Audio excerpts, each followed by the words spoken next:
वदनी कवळ घेता नाम घ्या श्रीहरीचे, सहज हवन होते नाम घेता मुखाचे.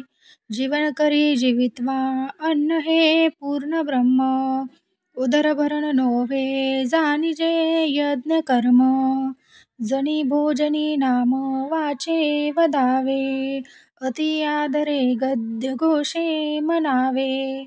हरी चिंतने अन्न सेवित जावे, तरी श्री हरी पाविजे तो स्वभावे. जय जय रघुवीर समर्थ.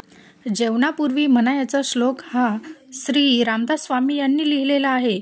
याचा अर्थ असा होतो की तोंडात घास घेताना श्रीहरीचे नाव घ्या. फुकटचे नाव घेतल्याने सहजच हवन म्हणजे होम होते. आपल्या शरीराचे पोषण करणारे अन्न हे साक्षात परब्रह्म आहे. जेवण करणे म्हणजे फक्त पोट भरणे नाही, तर ते एक यज्ञ कर्म आहे म्हणून समजा, असे श्री समर्थ रामदास स्वामी यांनी सांगितलेले आहे. मित्रांनो, तुम्हाला हा व्हिडिओ माझा कसा वाटला मला कमेंटद्वारे नक्की कळवा.